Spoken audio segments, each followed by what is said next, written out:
তো এরপর থেকে আমি অনুভূতি হারাই ফেলছি। তো তখন চিন্তা করলাম আমি কি হেফজখানা থেকে দূরে কোথাও চলে যাব।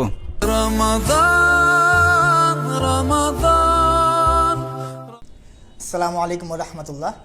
সায়েন্স একাডেমি কোরআন ফেস্টের প্রথম এপিসোডে সবাইকে স্বাগতম। আমাদের প্রথম প্রতিযোগী সায়েন্স একাডেমির ক্লাস 10-এর স্টুডেন্ট তামিম।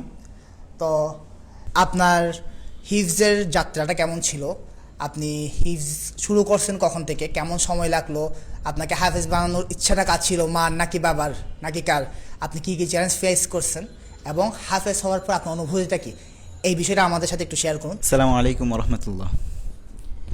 আলহামদুলিল্লাহ তাসিম স্যার, আমি আলহামদুলিল্লাহ ভালো আছি। আপনি কেমন আছেন?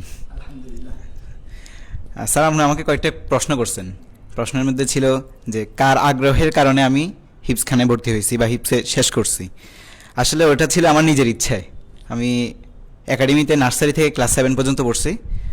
তখন কিন্তু আমার বয়স হচ্ছে 14 বছর। তো 14 বছর বয়সে তখন আমার সাথে যারা সাথী ছিল, মানে আমার ফ্রেন্ড যারা ছিল, ক্লাসমেট যারা ছিল, তাদের কিছু ফ্রেন্ড ছিল আপনার হাফেজ। তো তাদের থেকে দেখে আমার হেফজখানায় পড়ার অনুভূতিটা। তো এরপর আমি হেফজখানা হুজুরের সাথে যোগাযোগ করি। তো হুজুর বলছে তোমার যদি আগ্রহ থাকে তুমি অবশ্যই পারবা। প্রথম কিছুটা কষ্ট হয়েছে, কারণ এক জায়গা থেকে অন্য জায়গায় গেছি, সেটা আমার থেকে আনজি লাগছে।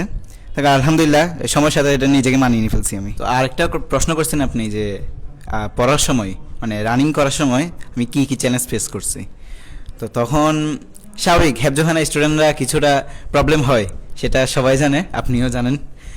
তো তখন আমার যখন 10 পারা শেষ, 11 পারা যখন আমি পড়তেছি, রানিং করতেছি, তখন আমার থেকে মানে পড়তে ইচ্ছা করতেছিল না। তো স্যারও একদিন হঠাৎ করে বকা দিছে, মানে মাদ্রাসায় যে হুজুর ছিল। তো এরপর থেকে আমি অনুভূতি হারাই ফেলছি।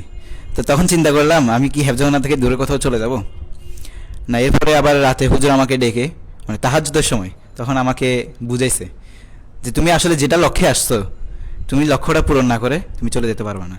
সেটা তুমি আল্লাহর কাছে তুমি গুনাহগার বান্দা হয়ে যাবে, এবং তোমার সবচেয়ে বড় অবদান মা বাবার কাছে তুমি কি আজীবন ঋণী থেকে যাবে তুমি। তো আলহামদুলিল্লাহ সেই কথাটা শুনে আমি শেষ করছি।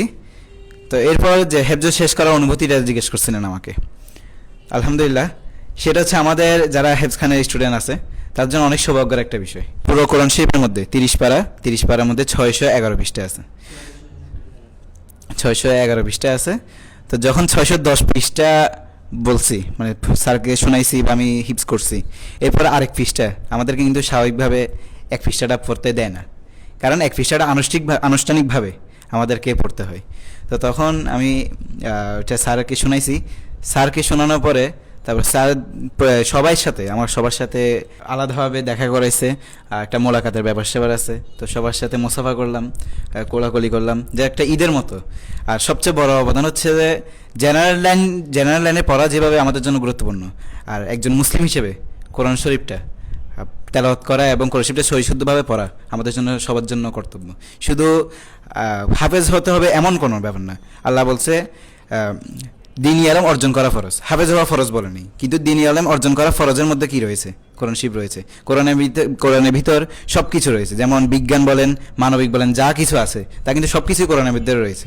তা আমাদেরকে বেশি বেশি দরকার কোরআন শরীফ পড়া, এবং কোরআন কি বুঝায় কি বলে তা আমাদেরকে বুঝানোর দরকার। আর আল্লাহ তাআলা আরেকটা কথা বলেছেন, খয়রুকুম মান তাআল্লামাল কুরআনা ওয়া আল্লামা, যে কোরআন শিখে এবং অন্যকে শিখে দেয় সে হচ্ছে দুনিয়ার সবচেয়ে সম্মানিত ব্যক্তি। আমি কোরআন শিখছি, আমি কোরআন শিখার পরে যদি আমি অন্যকে না শিখে, তাহলে তো আমার এটার দাম থাকলো না। আচ্ছা, তার মানে আমরা তার অভিজ্ঞতা থেকে একটা বিষয় বুঝলাম যে সফলতায় পৌঁছানোর জন্য একজন বন্ধুত্বপূর্ণ, সহযোগী মনোভাবপূর্ণ উস্তাদ কত গুরুত্বপূর্ণ। আমাদের তামিম ভাই কোরআন 30 পারা কোরআন মুখস্থ করা এত সহজ কোনো জার্নি না। তো স্বাভাবিকভাবে মাঝখানে মোটিভেশন হারিয়ে ফেলছিল, এমনকি তিনি এটাও চিন্তা করতেছিল তিনি অন্য কোথাও চলে যাবেন কিনা। তো একমাত্র তার উস্তাদের মোটিভেশন তাকে টিকিয়ে রেখেছিল শেষ দেখে ছাড়ার। তামিম ভাই, আজকের এই এপিসোডে আপনি কোরআনের কোন সূরার কোন আয়াত থেকে তিলাওয়াত করে শোনাবেন আমাদের? শুকরিয়া, ধন্যবাদ। আমি সূরা আনকাবুতের এটা হচ্ছে 21 পারা, 21 পারা থেকে আমি তেলাওয়াত করব। প্রত্যেক প্রাণীকেই মৃত্যুর স্বাদ গ্রহণ করতে হবে, সেটা তো আমরা সবাই জানি। আমি সেখান থেকে আজকে একটা তেলাওয়াত করব। ঠিক আছে, তাহলে আপনি শুরু করুন, আমরাও শুনি তামিম ভাইয়ের মনোমুগ্ধকর তিলাওয়াত। أعوذ بالله من الشيطان الرجيم الرجيم بسم الله الرحمن الرحيم ويستعجلونك بالعذاب ولولا أجل مسمى لجاءهم العذاب وليأتينهم بغتة وهم لا يشعرون يستعجلونك بالعذاب وإن جهنم لمحيطة بالكافرين يوم يغشاهم العذاب من فوقهم ومن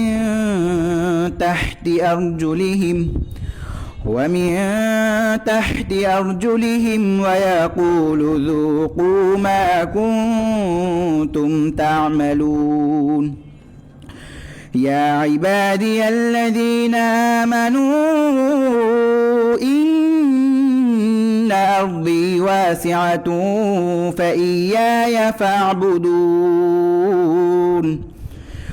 كل نفس ذائقة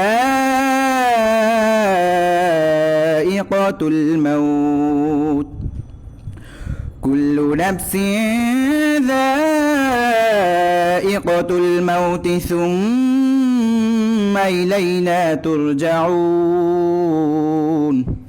والذين آمنوا وعملوا الصالحات لنبوئنهم من الجنة غرفا تجري من تحتها الأنهار خالدين فيها نعم أجر العاملين صدق الله العظيم মাশাআল্লাহ সুবহানাল্লাহ।